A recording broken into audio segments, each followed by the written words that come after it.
I want to talk about different types of divorce mediators. I was talking a few minutes ago how it seems in our neck of the woods, most of the mediators happen to be attorneys. We did have one prominent divorce mediation firm that they closed their doors maybe a year ago at this point.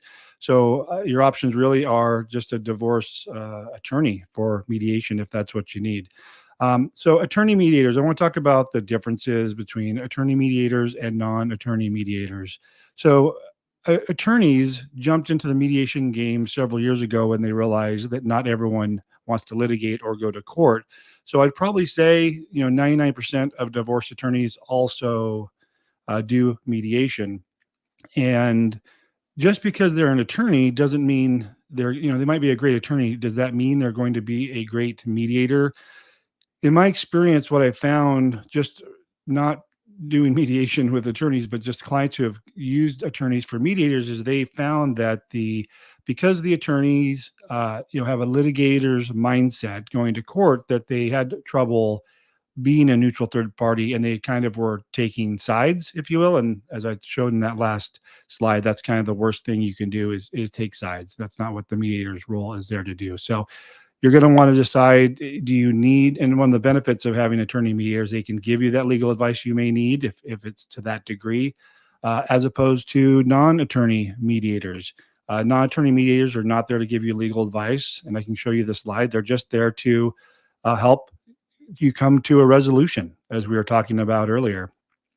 They're going to just help guide you, continue the conversation. And to be honest with you, we've had people go to mediators and say, that they were kind of frustrated because the attorney or the mediators, regardless if it was an attorney mediator or non-attorney mediator, would keep putting the conversation back on them for them to make the decision to help them keep talking it through.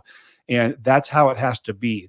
I'll tell you, the second a mediator, and they said, Tim, we collectively said to the mediator, can you make this decision for me? And they would not. And I told them why. I said, this, even though you asked them to do that, the second they have an opinion, the party who that went against is going to feel like they're on the other person's side, and it's no longer a neutral third party. So, and people get frustrated with that. I get that. And they get frustrated because sometimes this adds to the time they need mediation to continue that conversation and keep talking things out until they can resolve it essentially on their own. The other thing I want to talk about is specialty mediators.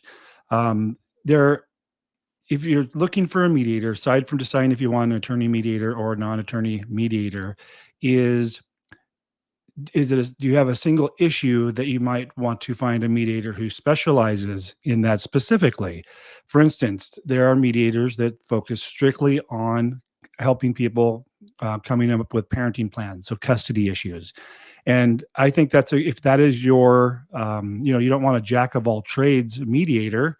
If you agree on, say, assets and debts and alimony and all these other financial things, let's say, and it's just you cannot sit down and agree on a parenting plan, then I would recommend you find a mediator who specializes in child custody, and they are out there.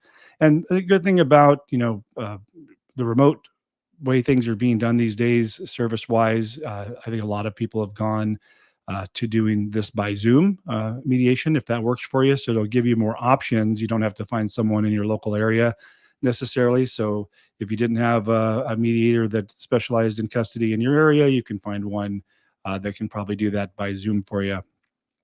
Another specialty mediation service that has come around quite a bit now is what's called Certified Divorce Financial Analysts, CDFAs.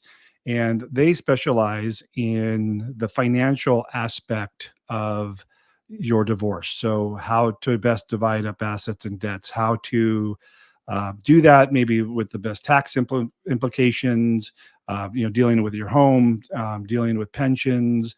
So purely financial related. And we've referred out to those folks quite a bit. So people that have come to us, started their divorce, and they're amicable. They just need a little bit of tax advice and someone to go over the finances to let them know what those decisions they're making, how that impacts them financially and maybe tax wise, and maybe provide them with some other options or solutions in doing that. There's also, we've had people with companies, so husband and wives that own corporations, that they're running them, and they want to know the best way to address that in the divorce moving forward. So we've also referred out to mediators who have a business specialty or focus as far as their mediation. So there's lots of different options, and there are specialties. So I want to call that out if you are looking for a mediator.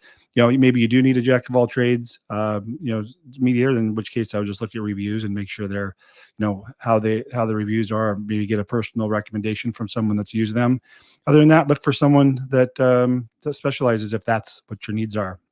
One thing I wanted to talk about, I'm kind of hiding it with my photo here, excuse me, is when it comes to non-attorney mediators, there is no specific licensing requirement like there is for attorneys. So, they obviously have their attorney license, but for mediators, non-attorney mediators, you could just decide one day that you want to be a mediator and start a business as a mediator.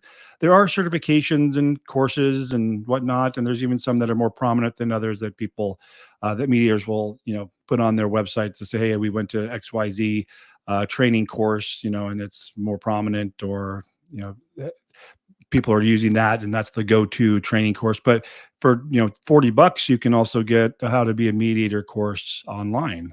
So you just want to make sure, check their certifications and see what their certifications are as part of your investigation into looking for a mediator.